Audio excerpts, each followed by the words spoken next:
Saat darahmu mulai mendidih dan rahangmu mengatup rapat, itu tanda nilaimu tidak dihormati.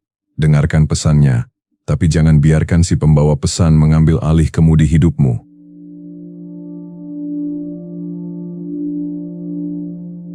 Bayangkan pikiran Anda adalah sebuah rumah yang indah dan tenang. Di dalam rumah ini, Anda adalah pemiliknya. Namun tiba-tiba, seseorang mengetuk pintu dengan sangat keras. Tanpa menunggu izin, dia masuk, membanting meja, dan mulai berteriak. Orang ini bernama Amarah. Apa yang biasanya kita lakukan? Sebagian dari kita akan mencoba berkelahi dengannya, mencoba menyeretnya keluar sekuat tenaga. Hasilnya, rumah semakin berantakan. Sebagian lagi mencoba mengunci diri di kamar dan pura-pura dia tidak ada, berharap dia akan pergi sendiri. Tapi si tamu ini justru membakar dapur karena merasa diabaikan. Inilah masalah kita dengan amarah. Kita sering berpikir hanya ada dua pilihan, meledak atau memendam. Padahal ada jalan ketiga, sebuah jalan yang diajarkan oleh para orang bijak dan psikolog modern, memperlakukan amarah sebagai tamu. Dia boleh datang, dia boleh duduk di ruang tamu, tapi dia tidak pernah boleh memegang kunci rumah Anda. Sebelum kita masuk ke cara menghadapi tamu ini, pastikan Anda sudah mengamankan pintu rumah batin Anda. Jika Anda ingin terus belajar bagaimana menjadi pemilik rumah yang berdaulat atas pikiran Anda sendiri, klik tombol subscribe sekarang. Karena di channel ini kita akan rutin belajar cara menjaga agar tidak ada satu orang pun yang bisa merusak ketenangan Anda.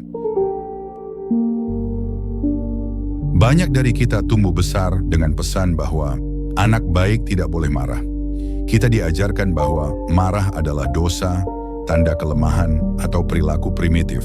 Akibatnya, kita menjadi ahli dalam menekan atau suppressing emosi. Kita menelan amarah itu bulat-bulat sampai terasa sesak di dada. Namun sains mengatakan hal yang berbeda. Amarah yang ditekan tidak pernah benar-benar hilang. Dia berubah bentuk. Dia menjadi kecemasan yang konstan, menjadi depresi yang samar, atau menjadi penyakit psikosomatik di tubuh kita. Amarah adalah energi, dan energi harus bergerak. Mengelola amarah bukan berarti menjadi robot yang tidak punya perasaan. Mengelola amarah adalah tentang merasakan tanpa menjadi. Ada perbedaan besar antara kalimat "saya marah" dengan "saya merasakan ada amarah di dalam diri saya". Perubahan kecil dalam bahasa ini adalah langkah awal menuju kebebasan batin. Jika Anda lelah menjadi budak dari emosi yang meledak-ledak, anggaplah subscribe ke channel ini sebagai investasi untuk waras jangka panjang Anda. Jangan biarkan algoritma dunia membuat Anda lupa cara untuk tetap tenang. Lalu, bagaimana praktiknya? Ada satu teknik yang sangat ampuh untuk menghadapi tamu yang berisik ini, yaitu metode RAIN. Pertama, R, recognize, kenali. Sadari saat amarah itu datang, jangan lawan, katakan saja, "Oh, amarah sedang datang berkunjung." Kedua, A, allow, izinkan. Biarkan dia ada di sana.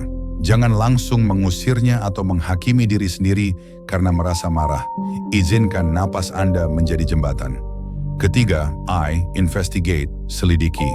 Tanyakan dengan lembut pada diri sendiri. Di bagian mana di tubuhku rasa ini paling kuat?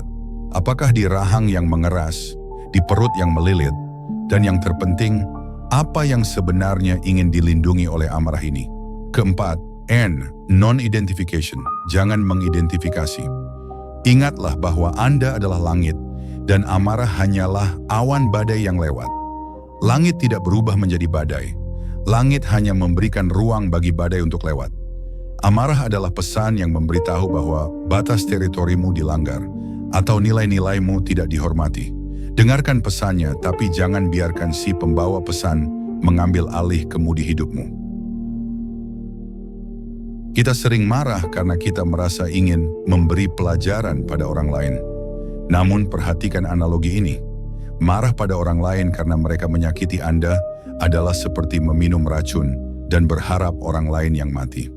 Saat Anda meledak, Anda sebenarnya sedang membakar rumah Anda sendiri hanya untuk melempar satu bongkah arang panas ke arah orang lain. Mungkin arangnya kena, mungkin tidak, tapi yang pasti rumah Anda sudah hangus. Seni mengelola amarah adalah seni tentang menjaga integritas rumah batin Anda. Saat tamu amarah itu berteriak-teriak, Anda tidak perlu balas berteriak. Anda cukup duduk, menawarkan dia teh berupa kesadaran batin, dan menunggu sampai dia kehabisan napas. Kita tahu bahwa mempraktikkan ini di dunia nyata jauh lebih sulit daripada mendengarkannya. Itulah mengapa kita butuh pengingat terus-menerus.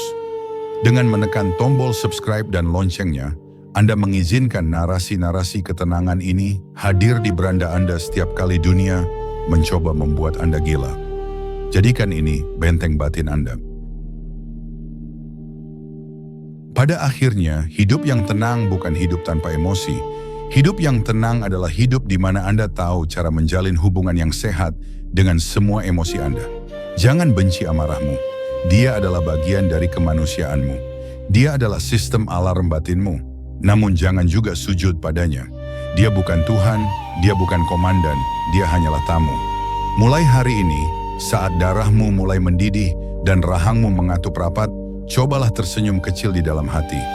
Katakan pada si tamu itu, "Aku melihatmu, silakan duduk, tapi aku tidak akan mengikuti perintahmu, karena di rumah ini akulah tuannya." Terima kasih sudah menyimak narasi ini. Jika video ini adalah ruang tenang yang Anda butuhkan, jangan pergi tanpa meninggalkan jejak. Beritahu saya di kolom komentar, kapan terakhir kali Anda membiarkan amarah menjadi tuan? Dan apa yang akan Anda lakukan berbeda kali ini? Mari kita belajar menjadi pemilik rumah yang lebih bijak bersama-sama. Sampai jumpa di perjalanan berikutnya. Salam tetap tenang.